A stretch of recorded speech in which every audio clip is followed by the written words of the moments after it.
Thank you everybody for joining me. Today I will be talking to Shari Feigenbaum from Murray Transport. Shari is the owner of the company. And since the crisis started, moving companies were deemed an essential service. Shari, thank you so much for joining me. Thank you. Nice to see you. So when the whole pandemic started, I know you guys were still working. How did you react to the crisis? What did you implement in order to make the clients safe and also your employees? Well, of course, the whole pandemic is frightening in itself.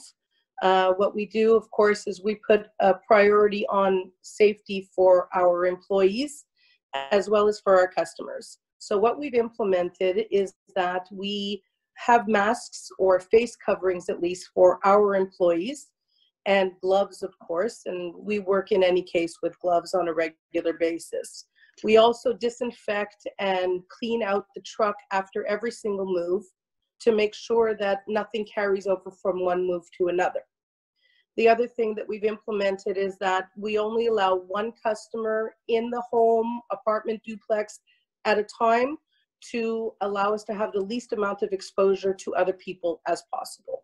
It's a little problematic every now and again, especially when people have children. Yeah.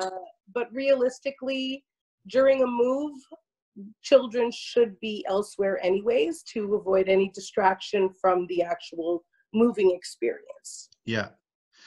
And then, okay, so now, you've been busy, I guess, even during the pandemic, even before the pandemic. Now, real estate is trying to, the real estate board is allowing real estate brokers to start doing their job again. So I have a feeling, moving is going to increase.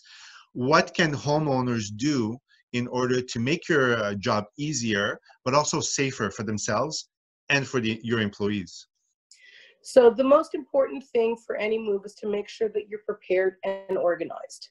In order to minimize the amount of time that you have to spend with the movers, the key thing is to properly pack and label your boxes prior to the move. Okay. If you're still preparing when the movers arrive, definitely the move will take longer. Yeah. The other thing that you can do is label your boxes on the side of the boxes, showing the movers what room the boxes are going into, as well to possibly prepare a floor plan so that the movers don't have to keep asking you, where does this go, where does this go, where does this go? It really not only allows you more space from the movers, but it also allows you to not have to be on site for every second of the move. Okay. And as we know, like this whole crisis, eventually things are going to slowly start to get a little bit normal, but the crisis, and the virus will still be out there until there's a vaccine. How do you see your industry? How do you see your company changing in order to be able to cope with this new reality? Well, the reality is in the moving industry, it's a very physically or labor-intensive kind of job. Yeah. So unless you're physically capable yourself of doing your own move, you're always going to use movers. So the industry itself, I don't know if it's really changed that much in terms of the actual physical portion of it. It's the psychological aspect that's really changed and will continue to change, because you have to be more aware of how you're talking to people during this time and how you're treating people, because in many cases, you're the first person outside of your own home. We're the first people that you see during the pandemic. Sure. So it's a very emotional process. We're moving your entire life during a pandemic, and you've had no outside help during this time. Yeah. So it's a lot of support system from our team that we have to work well with you. So very important that we're comfortable with you, that you're comfortable with us, which unfortunately leads to the other part of doing estimates and preparing for the move, because for myself, normally I do all of my estimates in person. Okay. There's not a single contract that's signed without me meeting with you first. Wow. Okay. So Yeah, so during this time, it's been impossible, obviously. I've done all of my estimates virtual, like with you with Zoom, FaceTime, sending a lot of pictures, which is not the best way to do the business because people like the personal aspect. So moving forward, at least for the time being, that personal part of it is a little bit missing.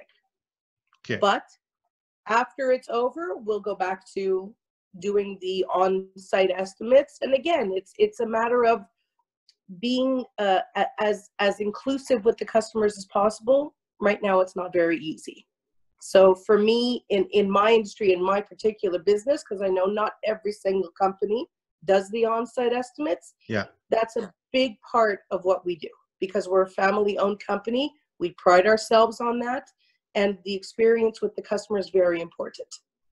Okay, awesome. Very good.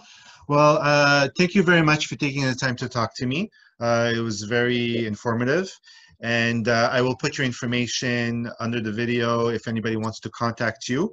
I'm sure you guys are booking your schedule for the next few weeks, for the next few months. It's filling up. Oh, yes. It is. Oh, yeah. Okay. And I'll put the number where you can be reached. And are you the one who usually picks up the phone or calls back, or do you have somebody? Always. Always. It's me. I'm it.